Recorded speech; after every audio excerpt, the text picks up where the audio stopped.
A 3-year-old zebra took to the streets of Seoul this week, acting out amid the loss of his parents, and his sad story was carried by quite a number of foreign media outlets.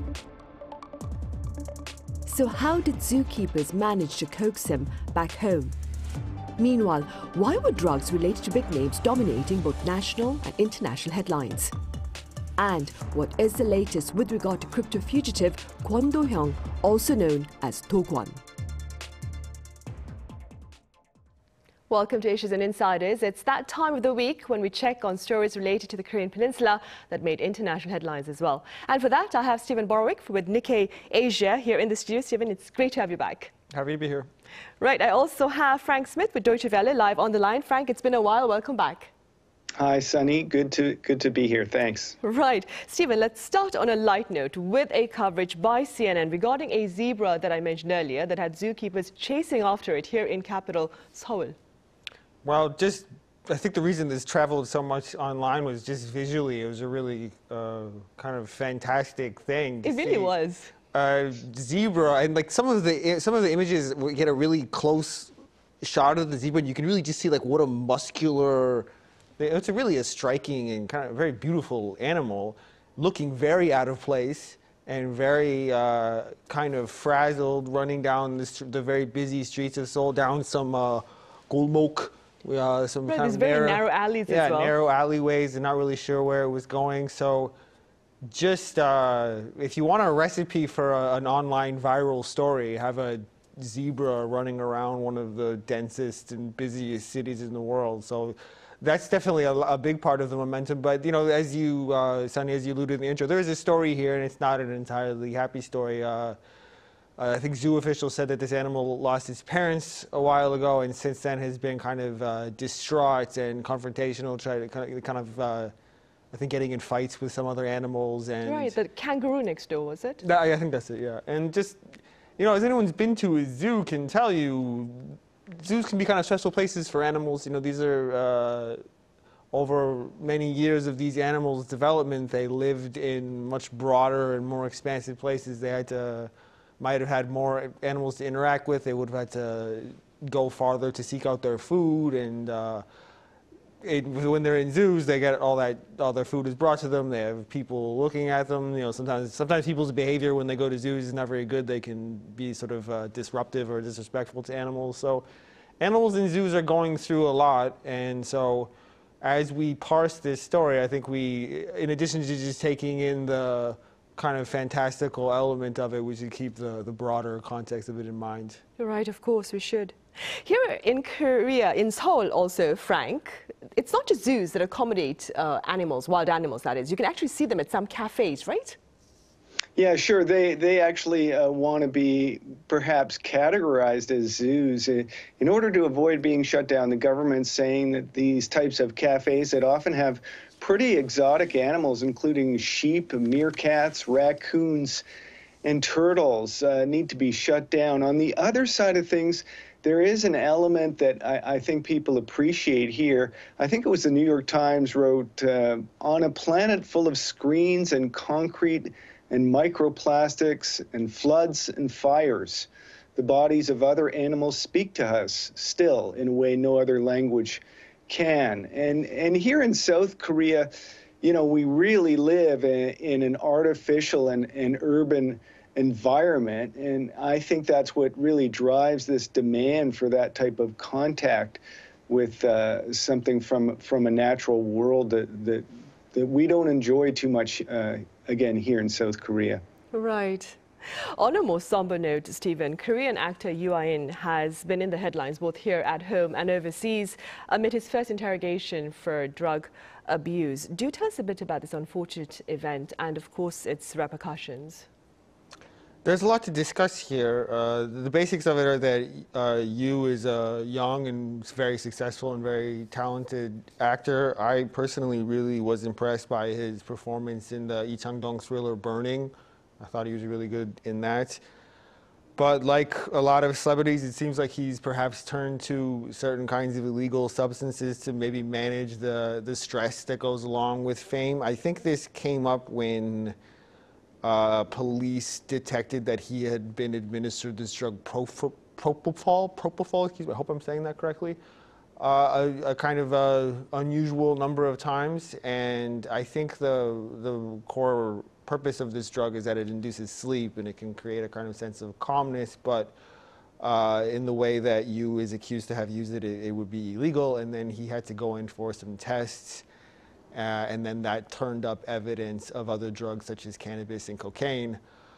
So I think, the prevalence of drug use and of drug-related crimes in Korea, I think if you look at the statistics, has increased quite significantly in the past few years, as it has in a lot of places around the world. And again, there's a lot to talk about here. We can discuss why people use these substances, the extent to which they ought to be punished, or what the laws on this should be. I think, me personally, I'm on the kind of softer, more liberal side. I don't think people should necessarily face criminal charges for using drugs, but at the same time, I do think there should be some kind of consequence in place for this. And I think even just setting the legal element of it aside, what Yoo is facing really right now is reputational damage. So I think some of his projects have been held up. Some of the things that he's shot, the release of them is being delayed. And we don't know the details of his professional life in the background. Maybe some offers have been rescinded. This is definitely, even if he can avoid the short-term matters of this, just the immediate legal situation, going forward, this is going to have a long effect on his career and his public image. But as observers of this, as people who are not directly involved, I think we should all try to be a little bit understanding and try to have some appreciation for where he might be coming from mentally and what he might have been trying to accomplish in using these substances. Maybe he was undergoing some really intense stress. So let's not be too judgmental. Well, it is a story that is unfolding even as we speak. And also, Frank, it's not just Yoo Ah-in who faced authorities for drug abuse allegations. We had former President Chun Doo-hwan's grandson who was arrested upon arrival at the airport this week. Now, he has since been released, right, Frank? That's correct. Chun Doo-hwan died a year and a half ago. His grandson was released after spending 38 hours in custody. He had admitted to some behavior overseas, taking drugs and stuff, and doing that on social media, I think on either Facebook or YouTube. He called his grandfather, Chun Doo-hwan, a slaughterer for ordering the 1980 military crackdown on those protesting his dictatorship in Gwangju. That's in 1980. And he also accused his family of using money from Chun's hidden assets. Now, Chun Doo-hwan, I don't think he turned over his assets, even after being released. He was initially sentenced to, I think, death, and then that was commuted to life in prison, and then he was eventually released, but he didn't, again, pay back the money that I think he was supposed to. And so the grandson is now saying, my family is living off of this money, is using this money to live a lavish lifestyle. And I think it's really kind of significant that he comes out and does this kind of thing, and even meets with some of the family members of victims of the 1980 uprising. So this is a significant kind of, I don't know, maybe cleansing of the skeletons in the closet in South Korea. And I would have to, I kind of admire him for coming forward here. I think he is scheduled to even meet with the victims and the family members of the victims of the Gwangju uprising down in Gwangju either today or very soon. Right, he has apologized, of course. Back on the subject of drugs, Stephen, what's the latest with regard to efforts in the Canadian province of British Columbia aimed at fighting drug overdose by permitting its possession? Well, my fellow panelist here, Frank, is actually from the province of British Columbia. I'm from across the country in Ontario, so I don't have the direct experience with the province that he may have, but I'll do my best. My understanding of this is that it's a 3-year experiment where officials are going to decriminalize possession of up to 2.5 grams of even hard drugs, of even cocaine and heroin and things like that. And the rationale for this is that, I mean, what officials have said is that this is going to have an overall positive effect on drug consumption and the crimes that are associated with that. I think just, from my own parsing of this, I see how that makes a lot of sense legally. I see how it makes sense to not have to be filing charges and bringing people in and filling out paperwork for for amounts of drugs that are very obviously for personal use. They're not for the purposes of trafficking. What is less clear to me is how this will lead to less drug consumption or how it would lead to fewer overdoses. In one government document about this that I read, it implied that an objective of this was fostering trust between law enforcement and people who are using drugs. Like the idea being that if a cop pulls you over and you have only this small amount of drugs on you, the police officer is instructed not to bring you in on charges, but to so ask, are you doing okay? Is there anything else that you need? Like what is really going on with you? And that could have some kind of beneficial effect. So that's something worth watching. It's not a permanent change. It's a pilot that will take place over 3 years. But I think we can all agree that in North American cities, the last time I was in North America, I was surprised at how much drug use I saw in public. There's quite a lot of it in a way that there wasn't when Frank and I were growing up. And I think that regardless of where you stand on how to handle this issue, that is not a good thing.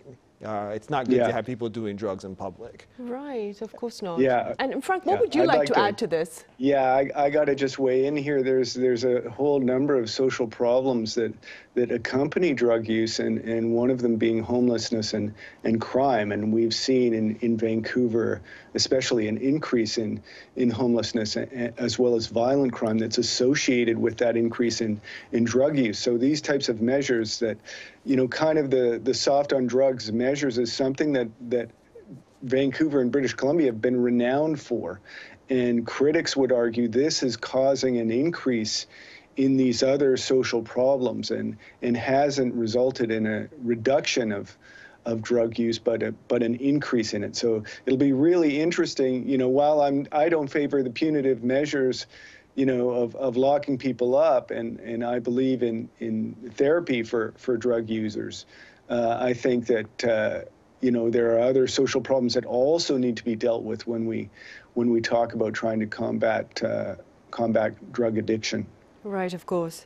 Meanwhile, Frank, there was also much foreign coverage about South Korean crypto fugitive Kwon Do-hyung, better known as Do Kwon, caught in Montenegro. What's the latest on that front? Well, he's the founder of Terraform Labs, the creator of the Luna cryptocurrency, and he has the kind of interesting moniker of being called a crypto fugitive. I think that's a new term in the lexicon of cryptocurrency issues. Luna generated losses of nearly $50 billion around the world. They issued an Interpol red notice calling for his arrest, and he was arrested in Montenegro, and now South Korea and the U.S. is seeking extradition. It seems likely they'll succeed. He faces something like 5 years in prison for fraud in Montenegro for some immigration or passport fraud taking place there, but they want to get a hold of him here in South Korea, and they even might want, South Korean authorities even might want to see him extradited to the U.S., where he might face more serious prison time if convicted. Right, and staying with that, Stephen, what more can you tell us about the extent of losses incurred given the collapse of Terra's Luna cryptocurrency? It seems to me that at a certain point, maybe a year ago, the crypto industry really geared toward, really went heavy on marketing and really was pitching their products and services to, what you call retail investors, like smaller scale, people who are looking to make some extra money, people who might have had some cash flow because of the pandemic, or maybe had lost their job because of the pandemic and were looking for some other kind of income stream. And it seems to me that as a lot of these coins, or a lot of these, Terraform is an extreme example, but some of the other bigger coins, Ethereum and Bitcoin, have lost a lot of their value over the past couple of years. The people who have really suffered, it seems to me, are those sort of small-scale investors. So when you Frank mentioned 50 billion. I saw the figure 60 billion online. Probably we don't exactly know what it is, but that's kind of too big of a number to really understand, to kind of like grasp out of the air. But that's when it becomes important for what Frank and I do for a living and find some kind of individual stories. I think there has been reporting on this. Some couple were saving for a house and they invested the money that they were planning to use for their down payment into crypto and they lost a bunch of it. There's all kinds of tragic stories like that out there. And so I think the interest in Kwon and some others as crypto fugitives or as people who are behaving kind of irresponsibly in this space, where a lot of that comes from is there's now all these smaller scale investors who lost money and who have a lot of questions. And it seems as though, this is not an indictment of cryptocurrency on the whole. These are individual actors and these are not this is not the way that this works as a system. But one feature of this as a system is that it lacks internal or external regulations, and that's one reason why people are attracted to it. That's one way that the people who are really big believers of it pitch. They say, oh, this doesn't have government interference. This responds purely to market incentives and all the rest. But it seems to me like the question now is this going to be a kind of hiccup on the road to cryptocurrency being a long-term useful thing, or is this, the kind of air being let out of the bubble in a more permanent way? We'll see. And we'll just have to wait and see for that then. Frank, well, if it is hiccups, I hope it's not those hiccups that I think the Guinness Book of World Records was hiccups for 13 or 14 years, and it seems like do they get a different name at that point? The industry has had hiccups for a while. Yeah. Right. Can they be called like long-term palpitations at that point instead of hiccups? We'll have to wait and see for that then. Frank, another story that's been covered extensively by the foreign media about Korea is the government's plan to extend the weekly work hours. Now, that being said, Frank, what can you share with us about the public response here and the government's efforts, of course, to better respond? Well, there was, of course, a backlash here, especially from young people and those people that are going to be asked to work 69 hours in a week. I remember, just to compare this back home, I remember when I was in my 20s or so and I was, headed to travel or, do some relatively dead-end job. A friend of mine got a job at the telephone company and his work week was 37.5 hours a week. This is in the 1980s. Now, one of the features of South Korean sort of corporate culture and work culture is long working hours, one of the longest in the OECD, but that's not returned with productivity. The productivity per hour in South Korea is certainly lacking. And I think South Korean companies need to remember Henry Ford, who went from a 6-day work week to a 5-day work week and got more productivity per week out of his employees working fewer hours. Also, South Koreans, they say part of this scheme is that workers will be able to so-called bank their holiday time and then use that holiday time at other times in the year when it's not that busy. Right now, workers aren't using all of their holiday time. So, I think that this measure is going to need to be rethought, and it already is being rethought, wisely so. Right, it is. On the entertainment front, Steven, Korean drama The Glory on Netflix, it continues to make headlines. How do you explain its popularity? Well, the bigger question is, how does Korea keep coming out with fresh takes on grim stories that involve revenge and have all kinds of beautiful actors in them? It's a real kind of glossy and aesthetically pleasing presentation of very dark themes. I've not seen this show yet, but I know the star of the show is Song Hye-kyo, who is it's always helpful to have a kind of marquee name as your lead actress, and I've seen that she's gotten some very strong reviews for her performance.